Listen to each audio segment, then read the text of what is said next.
Anggota Komisi 9 DPR RI dari Partai Persatuan Pembangunan, Nurhayati Effendi, siap turun gunung untuk mengikuti Pilkada Kota Tasikmalaya 2024. Ia tengah ancang-ancang sembari menunggu titah dari pengurus partai di tingkat pusat. Apapun yang diperintahkan partai, ia siap mematuhinya, termasuk bila ditugaskan untuk menjadi calon wali kota Tasikmalaya. Mencuatnya nama Nurhayati dalam bursa bakal calon wali kota bukan tanpa alasan.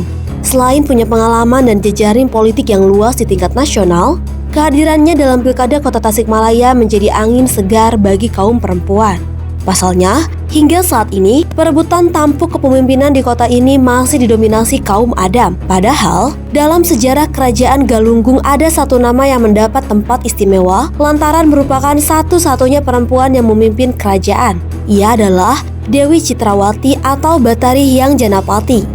Namun, sepanjang Tasikmalaya berdiri, perempuan belum mendapatkan kesempatan emas untuk menjadi bupati atau wali kota. Oleh karena itu, Nurhayati diharapkan bisa memecahkan kebekuan politik dan mengambil alih kepemimpinan publik yang masih dikuasai laki-laki. Ya, kalau saya begini, karena saya ini kader partai, yang mana saya akan ikut arahan dari DPP maupun DPW dan DPC, sehingga saya sifatnya hanya mengikuti perintah saja gitu. Kalau saya diperintahkan untuk maju gitu ya, untuk memenangkan P3 di sana, tentunya saya sebagai kader partai akan mengikuti apa perintah yang diarahkan kepada saya gitu. Karena kita ini sebagai kader partai, apapun dimanapun bagaimanapun harus selalu siap untuk menjalankan perintah dari struktur partai kita. Tetapi salah satu yang harus kita catat pun, tentunya Partai Persatuan Pembangunan akan mendahulukan kader partainya sendiri yang dirasa berpotensi dan bisa memenangkan pilkada di Kota Tasikmalaya. Tentunya itu akan mendapatkan prioritas kalau saya pastikan gitu loh. Kendati Nurhayati tidak mengikuti penjaringan bakal calon wali kota yang sudah dilakukan DPC P3 Kota Tasikmalaya, bukan berarti peluangnya untuk maju pilkada tertutup rapat.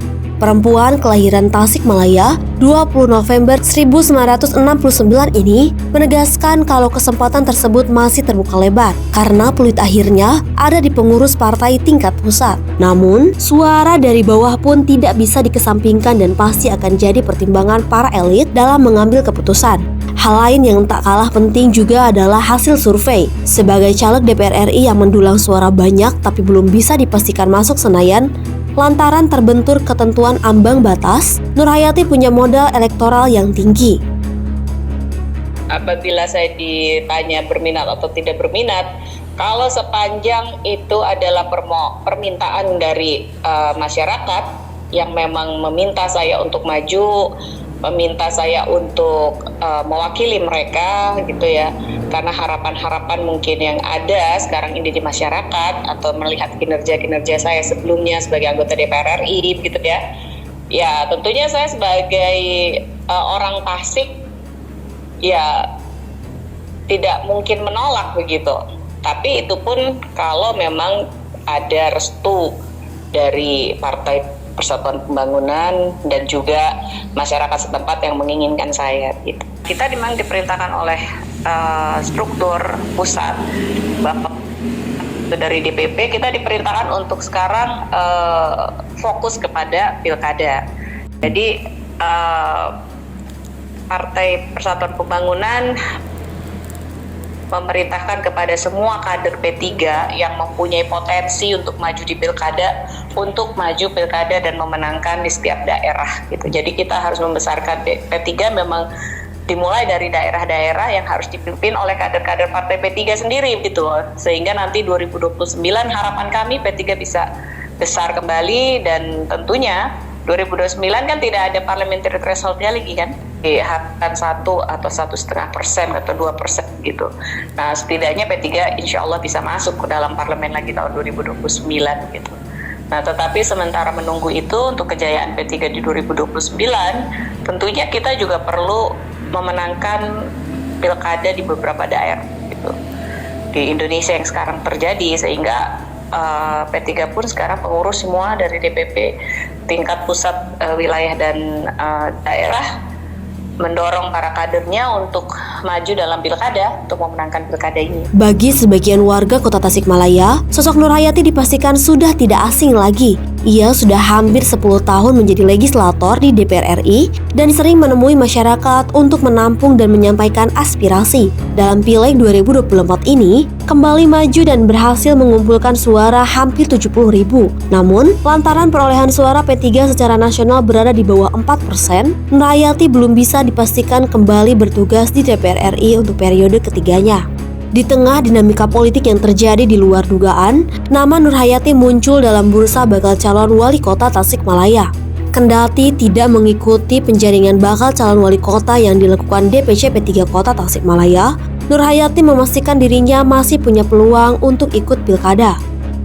Ya, kalau DPP memerintahkan bahwa pada seluruh kader partai untuk siap maju di dalam pilkada, gitu, yang mempunyai potensi dan yang memang ingin maju didorong oleh DPP dan semua tingkatan gitu.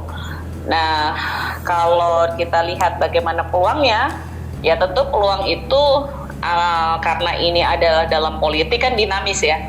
Kalau sekarang saya bilang berpeluang besar, tahunya nanti politik ya berubah, kan politik itu dinamis, bisa berubah setiap saat. Atau saya bilang sekarang tidak ada peluang, tahunya nanti baik peluangnya besar, kan kita lihat dalam perjalanan dinamika politiknya begitu. Tetapi saya yakin bahwa P3 akan mendorong kader internalnya terlebih dahulu yang memang punya potensi untuk bisa memenangkan pemilihan kepala daerah.